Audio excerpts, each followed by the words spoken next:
Good afternoon. Welcome to episode 24 of Duval Rundown. My name is Gus Logue. Today I'm joined by Ryan Hacker Green to break down the Jacksonville Jaguars' Week 8 loss to the Green Bay Packers. No Tommy this week, but we will be joined by Mia O'Brien on the field in a little bit. And Hacker does have the fifth quarter to get to at the Cigar Bar on Gate Parkway. What was the name of the cigar bar again? Yeah, it's an Island Girls Cigar Bar on Gate Parkway. Island Girl Cigar Bar on Gate Parkway. So you can go and interact with him and Leon Searcy and Coach Dave Campo in person and hang out with them. Grab a Leon Searcy cigar to hang out there. But right now we're doing just an instant reaction show to talk about what we saw in Jacksonville's 30-27 loss to the Packers. It was certainly a close game throughout, but obviously they couldn't get it done in the end. So Hacker, just what's your immediate reaction, or if you don't really have one that comes to mind, just like who would you blame the loss on? Because obviously it's not just one thing, but what's the first thing that comes to mind for you? No, I think it's what they call the 5 stages of grief, right? I'm at the acceptance portion. Okay. I'm not even really upset about this. The Jaguars they try, Gus. I mean, they try. They do some good things. But whether it's Miami or Cleveland or Houston, or again today against, all the odds and all the injuries for both teams against Green Bay, they just can't win games in the final minutes. They just can't. Indianapolis, the issue there for the Colts was their defense was just horrific and didn't blitz Trevor. Because if they would have blitzed Trevor, Jacksonville probably doesn't win that game. You lose 4 games in the final 30 seconds, you're at the acceptance point. And I don't know about you, and this is a terrible way to look at it because we have 9 games left. The official halfway point will be at halftime next week against Philadelphia. But this almost felt like the last gasp, right? Like the death rattle. If they would have won today, all right, 3-5, you're a game and a half out of the final wild card spot. Not only did they lose, they looked like they had some pretty significant injuries. This to me today felt like the last gasp of the 2024 season. And to be perfectly honest with you, going to Philadelphia next week, it would not surprise me if things start coming off the rails at this point now, which is a sad state to be in, but that's how I feel it's going to go from here on out. The season's over. Mm-hmm. Yeah, I agree with you, where it did feel like a little bit of a last gasp. I said on all 3 Duval Rundown shows last week that I was expecting a Jags win, just because even though I wasn't expecting them to necessarily turn the entire season around and go on and make the playoffs, I just thought that this was a pretty nice spot for them, kind of a trap game for the Packers. And so, again, obviously they got pretty close, and it was a pretty close game throughout. I mean, the Packers did jump out to an early lead, but we saw the Jaguars kind of stick with it. Trevor Lawrence just kind of got down the field super quickly with a bomb to Christian Kirk and then rushing it in himself for a touchdown to get the Jags right back in the game.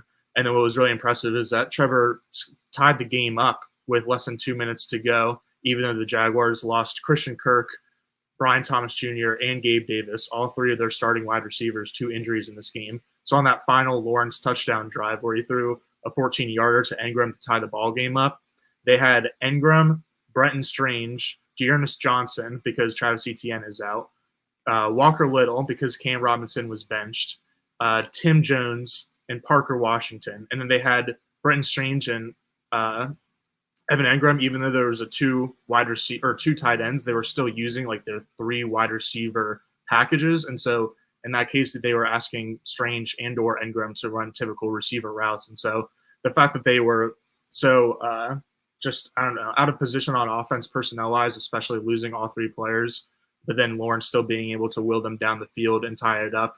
I feel like it would have been kind of a moral victory any other season. But as you said, like this was kind of their last gasp. Then they ended up letting up a 51-yard reception to Jaden Reed, and Bray McManus, the former Jaguar, kicks a game-winning field goal for Green Bay for the 2nd week in a row. And so, again, I'm agreeing with you. It'll be interesting to see if Pederson sticks around this week, but it's definitely hard to imagine he'll stick around longer than next week, assuming that the Jaguars lose in Philadelphia and the Eagles just beat the Bengals, I believe, today in Cincinnati. And so, yeah, it's not looking great. Hacker, what's your prediction? Because everyone wants to know this, of when people will get fired, who's going to get fired. Do you think any moves are going to happen this week, or do you see the team maybe waiting until after Philadelphia to make any significant changes. Yeah, I actually don't know if he even gets fired after Philadelphia. The only reason he get fired in the next couple of weeks is just because Shad knows that he looks bad by saying this was the best team ever. I actually don't even know how much of this is on Doug Pederson. I mean, some of it is because the offense was just horrific in the first half. But I commend the Jaguars for doing what they did in the final drive. I mean, that was crazy. That catch from Ingram was unbelievable. I mean, it was a phenomenal drive. But, Gus, at the end of the day, last gasp, you're at home, and you let Malik Willis come off the bench and score 17 points, man, and throw a couple of touchdowns. Or a touchdown and a long one that won the game for you. That can't happen. Trevor Lawrence, you can't fumble the ball, brother. You just can't. You're year 4. You cannot do that inside your 5-yard line. I don't care if it's his first one of the year. He was doing a better job. He's getting paid $250 million. You cannot do that. And then defense. Trevor responds to that and ties the game up. Look, I'm never going to be confused for an offensive coach. I'm not breaking any news there, Gus. How did they not know a play-action bomb was coming? How do you not know that? That guy was wide open. How do you not know that? Green Bay had no desire to take this to overtime with a backup quarterback. They had been baiting them and baiting them and baiting them. How do you not know that play is coming down the sideline? I don't know, man. I don't know. Well, like I said, none of it really even matters anymore. I mean, we're going to still do 9 weeks worth of shows, and we're going to have a great time. It's going to be awesome, and we're going to love it. But I'll start looking at mock drafts tomorrow. Season's over. This was the last gasp, and Malik Willis put the final stake in your heart for the 2024 season here at Everbank Stadium, which speaks volumes to how off the rails this season has been from the start. Yeah, it's weird that Malik Willis is the guy that got the job done for the Packers, especially considering he was slated to start against the Jaguars back in 2022 when the Jags won that season finale home game to clinch the division for the first time since 2017, and then they went on to beat the Chargers, obviously. So Malik Willis was supposed to start that game, but Tennessee didn't have enough trust in him, so they signed Josh Dobbs off the street and started him that week. And so it's just funny that now Willis is beating the Jaguars a couple of years later as the backup. And so it was definitely – go ahead. Well, no, real quick, because I know your work with Big Cat Country and everything that you guys do and just in general, I wanted to say this because you mentioned the playoff game, which piqued my interest. That's the last important home game that they won. They don't win big home games. Kansas City last year, San Francisco last year, Baltimore last year, Cincinnati last year. You could argue Houston last year. Today, I don't count the Titans win last year at home. They were awful. I don't count Carolina last year at home. Indianapolis, all right, you beat an average team. Indianapolis this year didn't have Jonathan Taylor or Anthony Richardson, and you beat them by 3. The Jaguar fan base deserves so much better. Every time in the last 2 seasons, there's been a, quote, big home game. Jaguars lose. There's no home field advantage. There's nothing. They are – I would love to – I mean, their home record is horrific. And they lose in the most mind-boggling ways imaginable. And it's so tiresome, man. I mean, cue up Bill Murray and Groundhog Day. It's the same damn thing over and over and over. And for the life of me, again, and I can't wait to ask Coach Campo this on the 5th quarter. How do you not know play action or a fake toss and a bomb is coming? How do you not know that? And how is that guy that wide open? It boggles the mind, Gus. It really. They got him on play action with Tucker Kraft touchdown too from 3 yards out, where they were setting up. I mean, just riding Josh Jacobs almost into the ground. Josh Jacobs had definitely an awesome day on the ground, but then they just had a little play fake by the goal line to get that original. On Trevor. You're right about that, but that's on Trevor. Come on, man. You can't fumble the ball inside the 5-yard line. And then what was so funny to me, and I know what he's doing. He's trying. It's like, oh, there's a flag, and it was an illegal motion on the Jaguars anyway. Yeah. It's the same thing every week. if you don't laugh about it, we're all just going to get pissed off or cry about it or whatever you want to do. So we might as well just laugh and have a shindig about it, because this team is Hacker's past denial, he's past anger, he's past bargaining, he's past depression, and just right to acceptance. Because you said it, it's the same thing every time. I was going to say that it was kind of a tale of two halves between where the blame lies for the Jaguars. Because even if Trevor had that nice drive at the end of the game, he did obviously have that red zone fumble that put the Packers in the red zone rather. And he was certainly inconsistent, especially, I don't know, I guess throughout the game. But again, not having your top three receivers at the end of the game is pretty brutal. But as you're saying, to your point, it's the same thing that happened, the same things that keep happening, where Lawrence can't hold on to the ball. They have pre-snap penalties. Guys aren't in the right spot. We saw, I think, multiple times in the first half, too, that Brian Thomas Jr. wasn't in the right spot on both the interception that Lawrence had in the first half. Because Thomas Jr., maybe it was coaches can be blamed for this, too, but Thomas was running a clear out for Christian Kirk, who's coming from the other side of the formation on a crossing route. So Thomas has to get up and really take the top off the defense and actually take the safety with him. And so he didn't get upfield far enough or fast enough.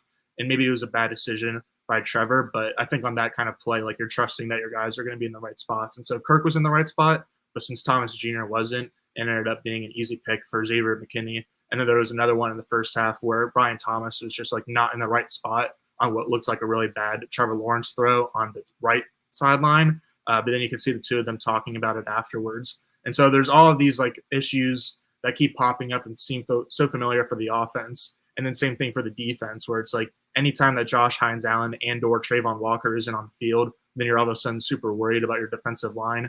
And just the lack of pressure was really detrimental, from the Romeo Doubs 29-yarder in the first half to the Jaden Reed 51-yarder in the second half.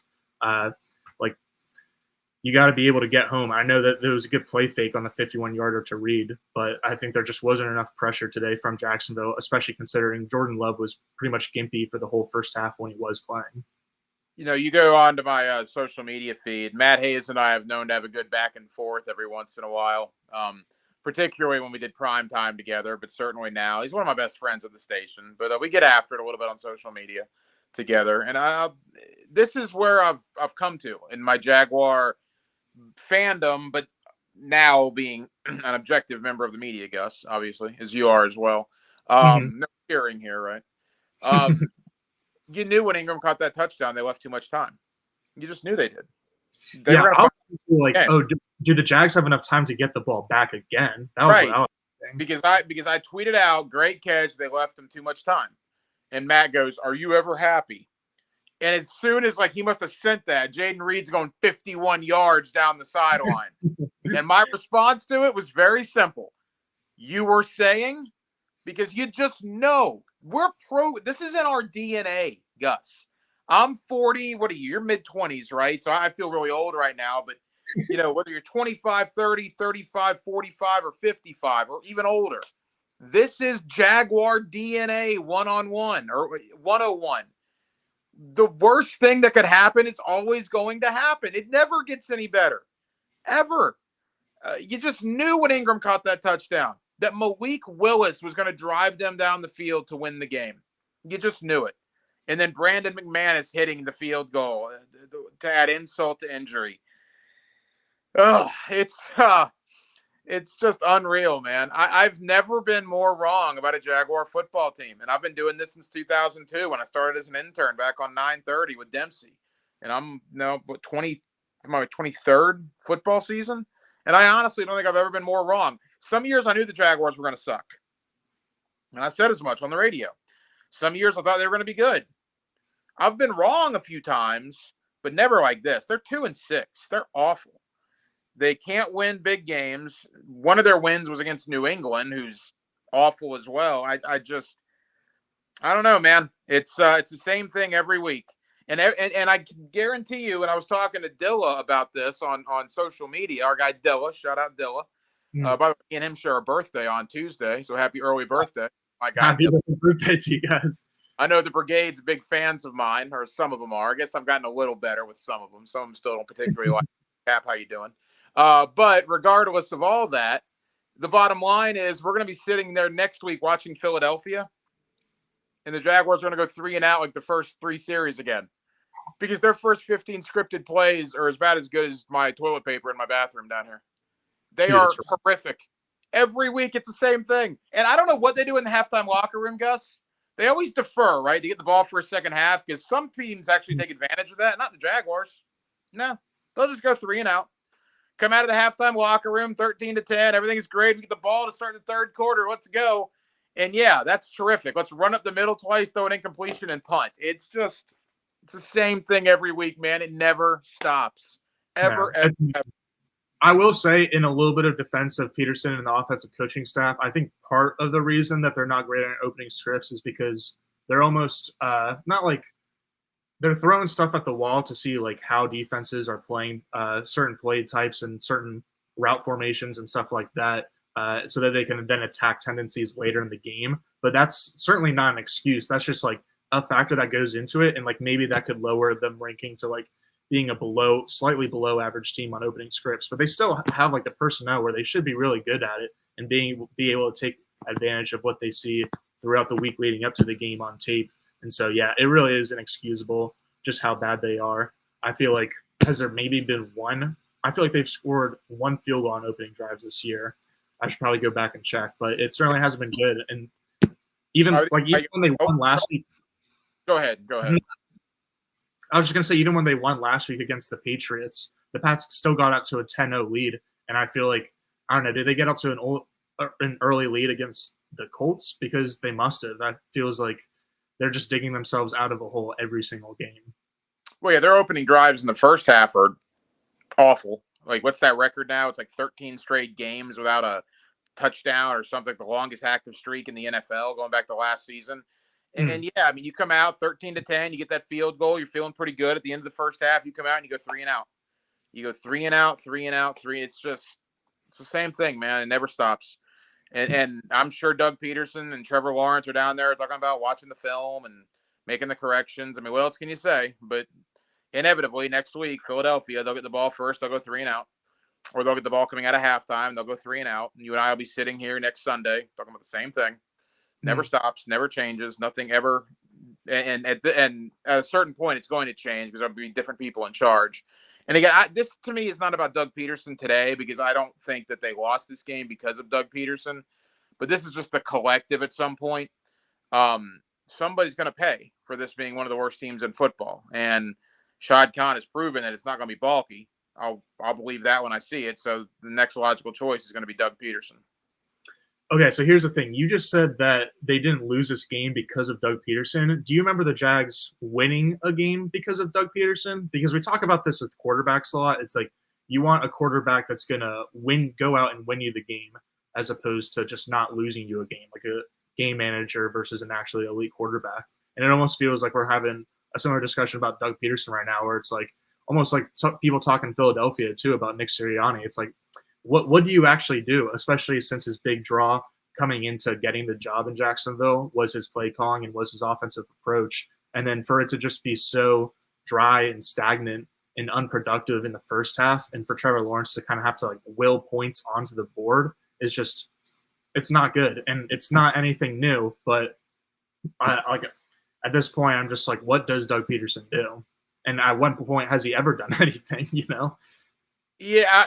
I mean, look, that's fair. Obviously, the playoff run was terrific based on the fact they had won 4 games prior to that. And they come right in and go to the playoffs in 2022. So you got to give Doug Pederson credit for that, I suppose. But no, it's hard to argue. I mean, the last 6 games last year were awful. The first 8 games, what are they now? They're 3-11 in their last 14. Oh my gosh, think about that.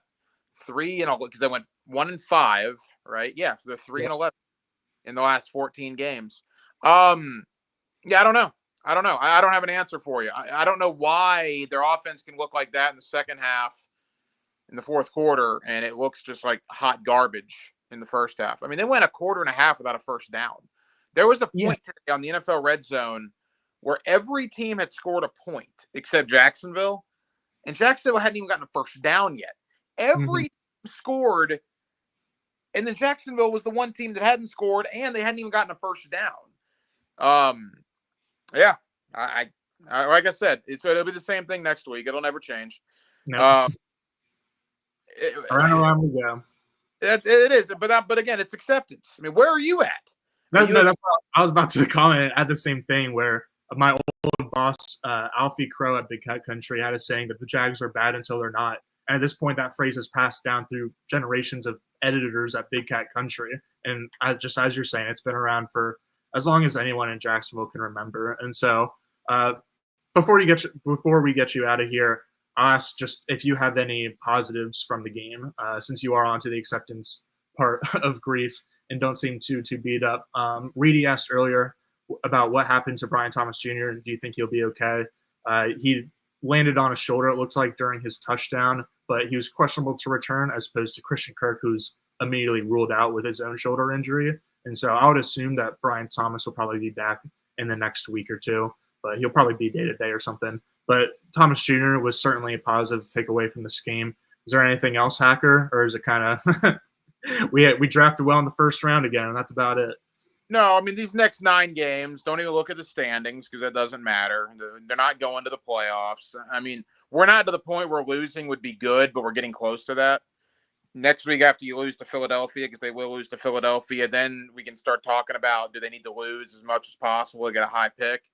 But I think, Ventrell Miller, Britton Strange, you mentioned Brian Thomas Jr., Parker Washington. Some of the young guys will be fun to watch these next 9 games.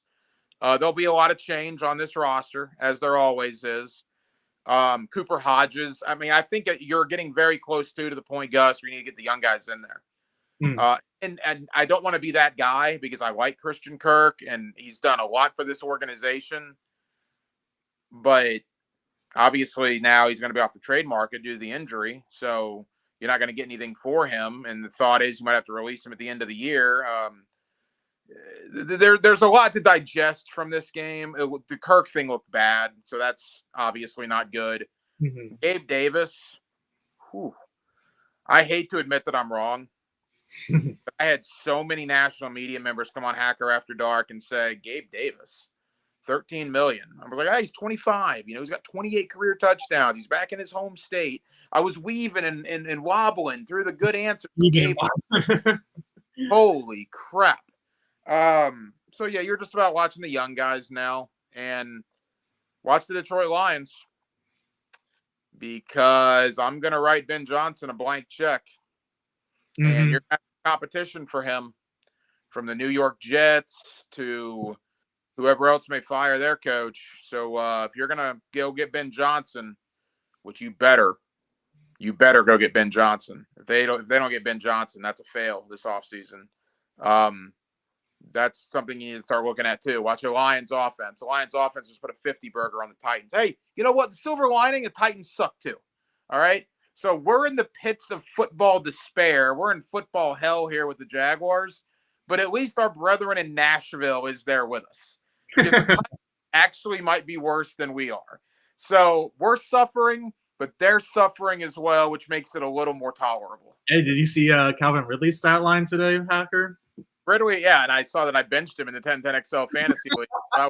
So you want to talk about just salt in the wound, man? I mean, are you kidding me? This football season has just been a Gordon Soley shot to the solar plexus. I can't get out of my own way. But be positive about that tonight. Come smoke a cigar with us at Island Girl. We'll commiserate together. But at least Tennessee sucks too. So we have that to rest our laurels on. At least Tennessee sucks too. That's well said, Hacker. Appreciate you joining. Like you said, you can go to Island Girl Cigar Bar on Gate Parkway in Jacksonville, hang out with Hacker, Leon Searcy, and Coach Dave Campo as they break down more of the Jacksonville Jaguars' Week 8 loss to the Green Bay Packers and discuss what's next. So, Hack, thanks again. We'll see you here next Sunday. Gus, appreciate you, buddy. Take care. Yes, sir. You too. All right, we're going to have Mia O'Brien on very soon, joining us from the field, telling us what she saw from Jacksonville's locker room, after effects, etc. Yeah, I think she was probably a couple minutes away because I think Trevor started his press conference pretty late. So we've got time just to hang out. I can ask some questions. I can answer some questions if you guys have any. Whispered 77 said Shaw doesn't fire anyone. I think he's probably right. I wouldn't be shocked if someone ended up getting fired after this game, but I don't know. Like, obviously, Pederson is still in the same spot where it's just a matter of time, and it's not a matter of if, but when. But yeah, I don't know. They played close enough, and they lost some players on offense due to injury. Yeah, we'll see. We'll see. Trent has a lifetime contract. Maybe not. I don't know. I thought he did going into the season, but the season's been pretty rough. So Jacob said, we are still on pace for 10-6 on the season. Wake up, fans. Ask yourself next time you go to a game, why am I here? I don't think the Jags are exactly on pace for 10-6. But I thought the game, I don't know, correct me if I'm wrong, but did anyone that went to the game today think it wasn't a good time? Obviously, it's never fun to go home and watch your car and sit in traffic after a loss, but I was pretty entertained. It was a fun game. The Lawrence touchdown especially, like, it's so cool when you in a stadium, you see everyone, all the fans' hands shoot up at the same time. It's always one of my favorite parts of just attending live sporting events, but especially getting the viewpoint from the press box is pretty sweet. And so there's 2 times that happened today. The first one was the Trevor Lawrence 6-yard touchdown where he took it on the left side, and that was pretty sweet. Oh, and then the Jarian Jones interception. Gosh, the Jarian Jones interception feels like years ago, but that was a really, really nice play by the rookie. Reedy said, so many injuries, we are done for. Honestly, I mean, I'd have to look at it, but I feel like the Jags are probably one of the least injured teams in the league so far this year because, like, Tyson and Foye obviously got hurt at the beginning of this year, but since it wasn't long-term stuff, it's not too big. And then, I don't know, it seems like Christian Kirk could be out for the season, which is obviously a really big deal. But at the same time, Parker Washington is kind of ready to step up immediately in his place as like the slot-only receiver. And Brian Thomas and Gabe Davis were both ruled questionable to return today's game, which makes me think that they'll be out for like next week at the most, but they'll probably end up being limited in practice and suiting up again next Sunday. And so, yeah, the Jags are probably done for, but I don't think necessarily injuries are the reason for blame, especially compared to last year when it was like the Jags were about to be the number 1 seed in the AFC, and then Christian Kirk gets injured, and then Trevor Lawrence gets injured, both in the same game against the Bengals, and then the season is just done after that. Tyler said, OC should throw out the scripted plays and go 2 minutes from the jump. It's apparent they try to overthink everything. The fact that we had 24 total yards in the first 19 minutes is just asinine. Yeah, I mean, I don't know about throwing out the scripted plays. I would just say do more and better with the scripted plays. But I don't know. I think you have a little bit of a point with the 2-minute offense where Jacksonville a couple of different times this year, but including today, use their hurry-up offense to kind of get into a rhythm. And then obviously Lawrence led some really nice drives at the end of the first half to get a field goal and the end of the second half to get a touchdown to tie the game in kind of sort of 2-minute hurry-up situations.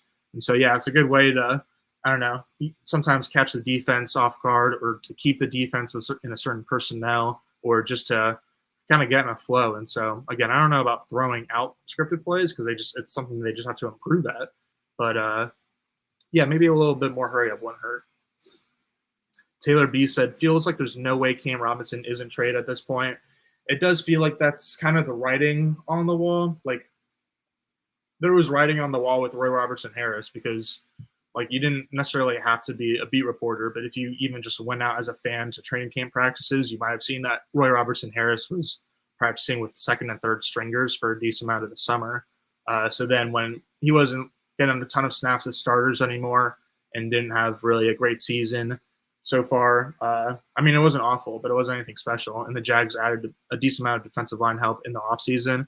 It wasn't really a shocker to see that Roy Robertson Harris got traded. And so now that Cam Robinson was benched this game because he cleared concussion protocol coming into it, but he was benched for Walker Little.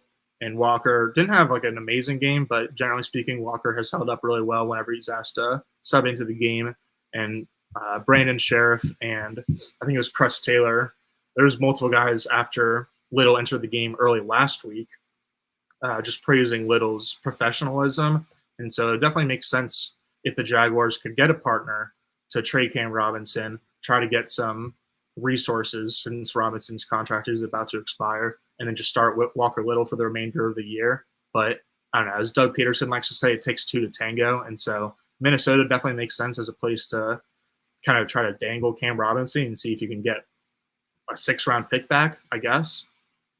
But yeah, I think that, even if Cam Robinson is one of the longest tenured Jaguars, if not the longest tenured Jaguars, it's like him and Logan Cook, and he's been there for longer than Hines Allen. He's definitely up there. I think Cam Robinson might actually be the longest tenured guy after Dwayne Smoot left, other than maybe Logan Cook. Yeah, either way, seems like his tenure in Jacksonville is going to come to an end sooner than later. Taylor added, Trent will somehow lose that trader. Yeah, probably fair. Reedy asked if Cisco got injured. Not that I noticed, but I don't know. I guess he could have been. Yeah, sorry, I don't really have any more information there. Let's see what else we got. Movie Invader said, I doubt Ben Johnson or any top head coach candidates are going to want to come to the Jags with Trent as the general manager. That's very fair. I think if Jacksonville cleans house, then it's going to be a really attractive job because they have a decent amount of talent.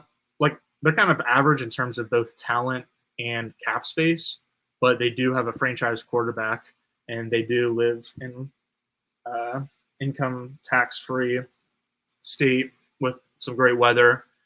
And Shad Khan is willing to open his wallet to pay for free agents. And so I think it's if Balky is no longer here, then it's a pretty attractive job offer. I feel like the only thing that would be more attractive would like maybe be Dallas, because you've got Dak and a more talented roster, but then you also have to coach under Jerry Jones. I don't know. Maybe the Raiders, because they're probably going to get the top pick in the draft and use it on a quarterback, so it could be fun to draft whatever quarterback you want. So I think, yeah, not that this is anything new, but Jacksonville is going to be one of the best, if not the best landing spot without Trent Baalke, and with Trent Baalke, it would probably be the worst. Taylor B said, shout out our best player, Logan Cook, by the way. Definitely shout out Logan Cook. Hacker and I could have touched on him on the earlier section when I was trying to have positive takeaways, but Cook had a career-long, what was it? I think it was 67-yard punt in the first quarter, and it pinned the Packers on the 2-yard line. So it was the longest punt of his career and the 5th longest punt in Jaguars franchise history. And I think he had 3 huge punts today. I think they were all over 60 yards, but don't quote me on that one. But he had 3 awesome punts. So yeah, shout out to Logan Cook.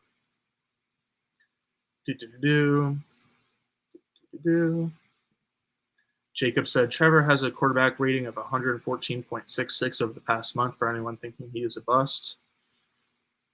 Thank you, Jacob. I'm trying to scroll up a little bit, make sure I didn't skip anyone. Reedy asked, how do you think Tyson Campbell played? I mean, he led up an early first down on a man-beating route to, I think it was a running back. Might have been Emmanuel Wilson, but I don't know. I didn't really notice him the rest of the game, which is typically a good thing when you don't notice defensive backs. So yeah, I think Tyson probably had a pretty nice game, but that's definitely one that would be better answered after watching the All-22.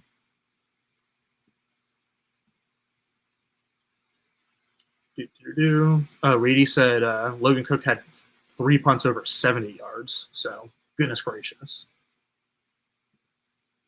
Or no, it was a 74-yarder was his career long, I guess. So probably 3 over 60. Either way. Jordan Roberts said Buster Brown proved he should take Darby's spot today. Yeah, it's getting harder and harder to argue against this every week, where for anyone who's been watching the show, you know that I was a big Ronald Darby guy when he was a free agent, and so before the Jaguars even signed him, and then obviously coming into the season. But he has not been super great, and it kind of makes a little bit more sense now why the Ravens let him walk after he played really well in Baltimore last year. But Buster Brown, he had, I think, a pass breakup today, but he had a really nice play on a screen for a tackle for loss, and Buster's been playing really well. So Buster's been playing well. As someone on YouTube is saying, Redstone Tech Wiz said Ventrell Miller is an exceptional leader. Yeah, Miller's been getting after it. So it's good that we've seen some young players stepping up, but we can get back to more comments in a little bit. Right now, we've got Mia O'Brien ready to join the show live from the field. Mia, hey, can you hear me? How's it going? Hi, friend. Hopefully you can hear me. Everything sound good on your end? Awesome. Perfect. Oh, look, we even got fireworks. I'm not so sure. Maybe we deserve fireworks after slightly how that one ended. And, of course, added insult to injury, insult to the wound, the fact that it was Brandon McManus who picked the game winner for the Green Bay Packers. But that certainly wasn't what was being talked about in the locker room just now, Gus. I'm going to be honest with you, even just talking to Trevor Lawrence. He just kept stressing that they're not giving up, that this is, they need to be taking positives from each of these losses. He said he's not drawing upon the 2-6 start from 2 years ago, because if you rely on that too much and just say, oh, we've done it before, we'll do it again, you're not actually giving yourself the opportunity to learn and grow, because this is a different team compared to then. And so, honestly, I was kind of surprised. It did not feel like a dejected locker room, so maybe fireworks are okay. I'm just kidding. But yeah, it was not the most dejected locker room I've been in, and I think some of that is what Trevor was just telling us, which is they know they have to stay together. They know they've still got 9 more of these things, and if they lose each other now, then all is lost. So I got a text notification that Trevor Lawrence is running a little bit late to the locker room, so I didn't know if there was anything dramatic that happened after the game. There was certain someone that came into the locker room and talked to the quarterback position room. But he wasn't there briefly, but it was not. No, I think it was more so Trevor. And again, this is where Trevor is the leader of this team. It was more so Trevor taking a second to step back, and he honestly just kind of sat there and just kind of observed everyone, body language, spoke with a couple different players. Christian Kirk did come into the locker room. At that point, Trevor was still there. I didn't actually see if they interacted, but Christian Kirk, now in a sling, went around and individually gave a high five, gave a knuckle five to Parker Washington, Tim Jones, the specialist, Gabe Davis, basically anyone he could find. And yes, he was in a sling, and we obviously don't know the extent of his injury just yet, but obviously, we're thinking of him, and it goes without saying that changes the dynamic of this offense. And then when you couple that with Brian Thomas Jr. and his potential injury, which I only saw him walk out of, he was around in the locker room, didn't have any noticeable ice or anything on him. But yeah, it is not exactly a situation you want to be in when you are down your number 1, your number 2, and your number 3 wide receiver. Gabe Davis was also in the locker room. Didn't see anything noticeable in terms of casting or anything like that on him. But yeah, it's fascinating, and I hope the question doesn't get taken out of context when we post it to our 1010XL Jaguars YouTube channel. I asked Parker Washington, I was like, did Evan Ingram have to literally say, okay, here's the playbook, this is what Christian's assignment is, and I'm going to run that now? Or was it just truly they leaned into 12 personnel, and Parker said, no, we said, all right, how many 12 personnel plays do you have? We're going to run all of them. And that's what Trevor just echoed as well.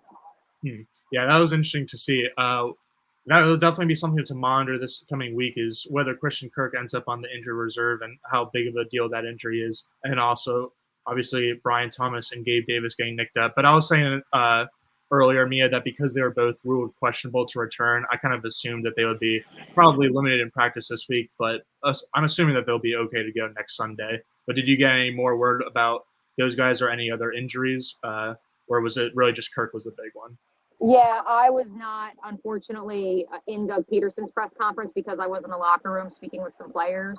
So I didn't hear if Doug had any official updates for those players. The only other player I can tell you that I saw an update to was Mason Smith did have a boot on. We know he was inactive for this game. We know that he was a DNP, did not practice at Friday's practice with an ankle injury. Do not know the extent of that at this time, but he was in a walking around the locker room. That was the only other significant injury development coming out of the locker room. And like I said, for those of you who are just joining us, I honestly, I don't know whether it's a good or a bad thing that this locker room is still together. No one was pointing fingers. No one was so downtrodden that they were one-word answering reporters. They really stressed being a collective. And according to Jarian Jones, it was Evan Ingram who broke down the locker room huddle post-game. And he said, what do you want your legacy to be? At this juncture, the legacy for this team hasn't been written yet. And so it's up to them to kind of write that story. And look, I mean, that's probably comes off to some of you as sunshine and rainbows, and you're probably sick and tired of hearing sunshine and rainbows. But compared to what the alternative is, which is yelling and screaming, and maybe that's what some of you want. Maybe that's going on behind closed doors, but it certainly did not come off that way just now in the locker room. Well, that's good to hear. I mean, there's definitely a lot of season left. We're not even to the halfway point, and it's certainly not, even if it might seem like it, it's not a lost season at this point. It never is until you're mathematically eliminated from the playoffs. And we're still early enough in the season that no team has been eliminated mathematically from postseason contention. And so, yeah, a lot of football left to go. But it is a little bit frustrating because there's not really any moral wins in almost beating the Packers, even if it is a really good football team with a really good offense, despite its quarterback being knocked out with an injury halfway through the game.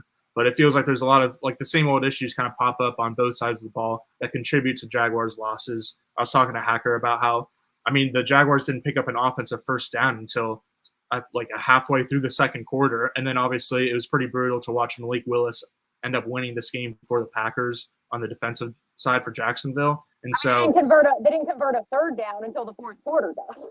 Right. Yeah. And so again, it's one of those things where after any loss, there's not one thing that contributes, but what's just at the top of your mind for the biggest thing that went wrong today? Yeah, I mean, at this juncture, this is now 2 straight home games that the defense has, for lack of a better term, collapsed down the stretch.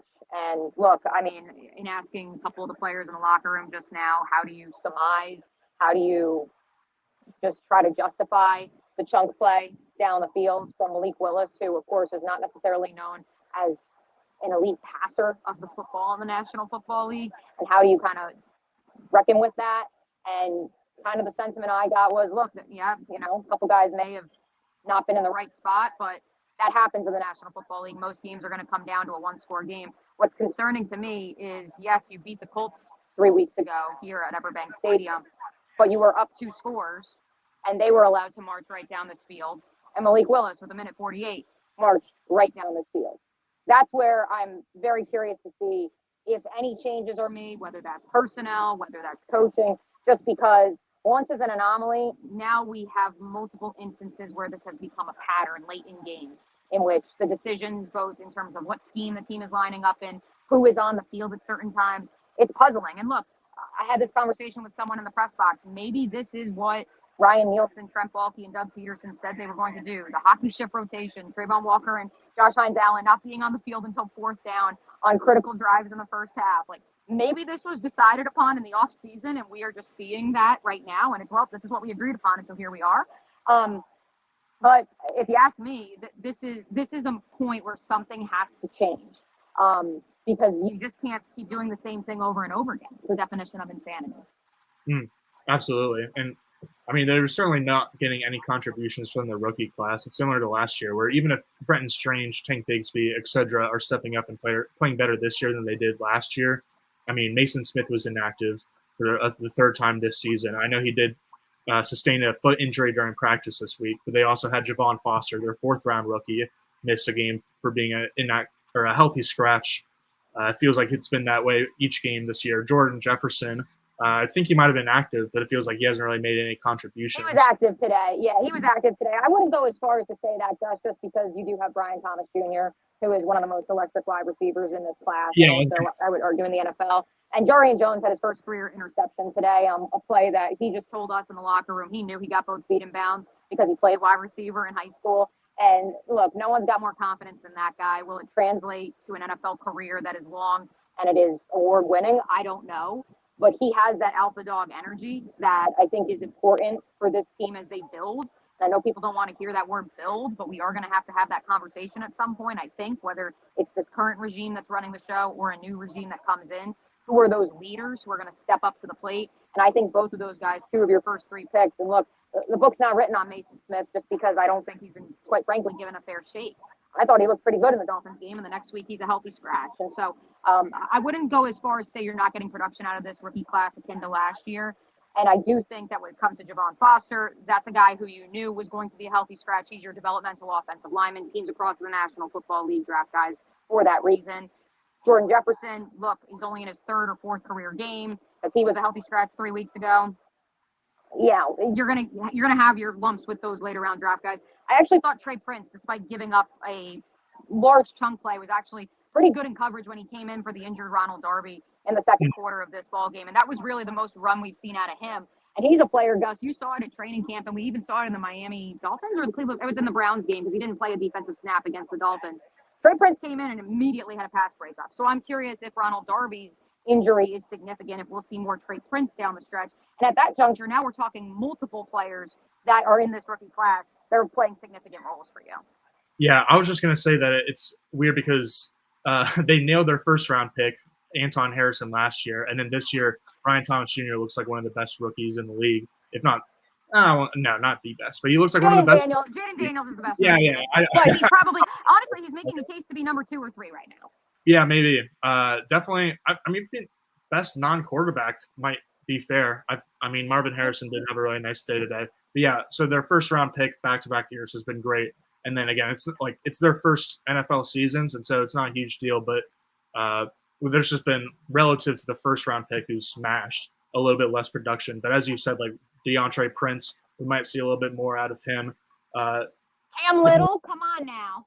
Depending on how, I was about to get to him, but depending on how long Ronald Darby is out, Parker Washington, second-year player, we're going to see a lot of him with Christian Kirk out. And then Walker Little, we saw a lot of today because Cam Robinson cleared concussion protocol, but he did not start. And so what do you think? What do you make of that situation, Mia? What did you see from Walker Little today? And then there have been people in the comments saying, like, oh, Cam is obviously on the block right now. Do you think that's fair to say? I will just say that there were calls for Cam this offseason. So I don't think that would surprise me if there were calls over the last few hours and last few days, just because I know teams called back in April about Cam Robinson's availability. So that would not surprise me. Certainly the fact that he, only had ankle socks on during pregame warmups was a bit jarring for those of us on the sideline. I'll kind of let that be. But look, at the end of the day, Walker Little was one of the best football players on the field last week. And I think, and I don't want to speak out of turn for this coaching staff, but ultimately, if he was one of the best players on the field last week, you can't take him off, because what does that say to the rest of your operation? If you have a great day and then you're told, nah, sorry, we're not paying you $20 million, so therefore you're not going to play. I don't think that's a good bar to set from management, from the coaching staff, regardless if this is a football operation or any sort of business. And did he have a good day today? The tape will tell us they didn't run the ball nearly as much as they did last week, and so that's where perhaps in the run game there weren't these flash plays that we saw. I don't believe he gave up a sack or a pressure. And so, I mean, don't quote me on that, but it wasn't like it was so jarring of, oh my goodness, he took a step back today. It wasn't like he was the problem. And I think he's a player that ultimately, much like Tank Bigsby told me earlier this week, he has to be lathered up. He has to play game after game after game to find that rhythm to perform at his peak. Yeah, it'll be interesting to see what happens going forward with that left tackle situation. It feels like, if anything, the Jaguars will likely be sellers at the trade deadline, which is a week from tomorrow, I believe. Maybe it's a week from Tuesday. That'll make a little bit more November sense. 5th. Yeah. Okay, Election day. Election day and the trade deadline. Oh, my God. So, obviously, with the Jaguars sitting at 2-6 right now, even if they haven't been eliminated from the playoffs yet, it makes more sense that they would probably be more of sellers than buyers. But do you think there is any situation where they could look for a player to add to this roster, whether it's like a receiver because of the injuries to those positions or to that position, or maybe they just finally admit that they need some more depth at pass rusher? Do you see them adding anyone else, or would the changes be like changing players who are already on the roster? Conceding about depth of pass rusher, Gus. What a novel concept. Yeah, I know, that was crazy. Crazy. I think ultimately, if the Jaguars are to add pieces, you'll have to see them beat the Philadelphia Eagles next week. Because I think that ultimately, if you are Shad Khan, if I was Shad Khan, I would view the situation as such. I've invested financially in these players that are here, and I'm not getting the returns that I thought I was. So why would I willingly invest even more in these other players who I don't know, that I'm being told will help me, by the same people that brought in other players that I'm not actually getting the return on investment, if that makes sense. And so I think, and I don't want to speak out of turn for Shad Khan, but ultimately at this juncture, whether the team is 3-6 by this time a week from now, or I guess 7 days and a couple hours, because we'll kick off at 4:30 in Philly next week, or if it's a 2-7 season, I think that ultimately, if you are the owner of this team, it's on you to know, hey, big picture, where are we headed? If we are headed towards, we are going to have regime change, do you want this regime being the one who's making these sort of decisions to essentially try to save their job?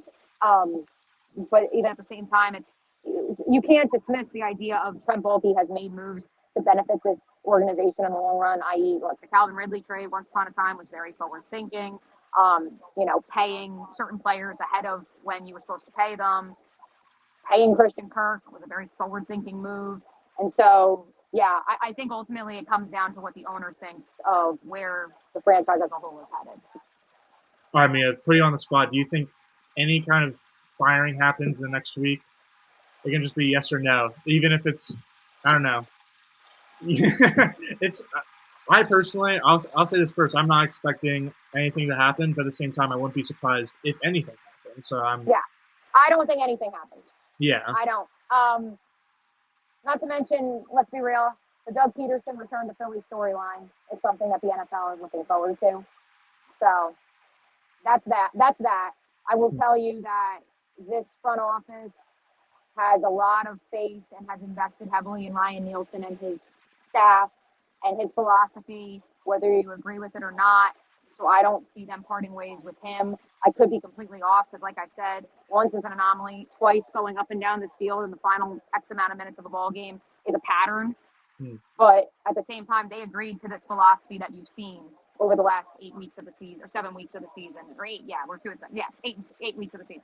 So that's where I don't expect change because they are calling plays and operating, at least from what we're told, as to what they said they were going to do when they were employed and brought in by the Jaguars.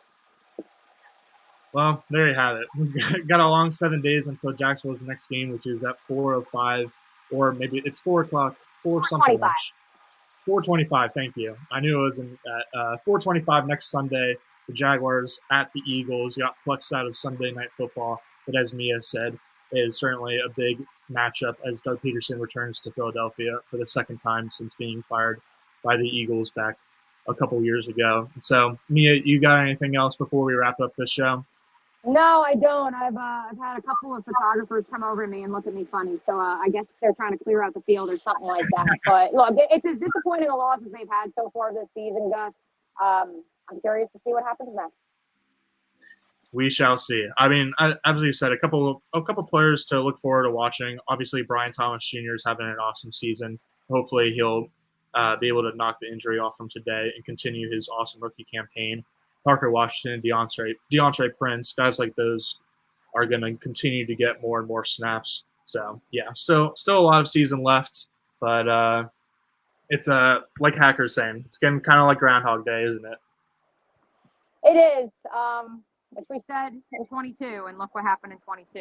Although I do think, and we said this on the Terminex kickoff show this morning, and I think it holds even more true, this is a pendulum game, this one here today. I really came in today thinking this team had a shot. I know you predicted a Jaguars victory at Big Cat Country. I thought they'd be able to pull this one out, and that could be the swing that they needed, the swing in momentum to get to 5-7 that I know so many from Leon Searcy to Coach Campo have said they need to get to if they are to have a chance in that back stretch of the season after the bye when the schedule eases up a little bit.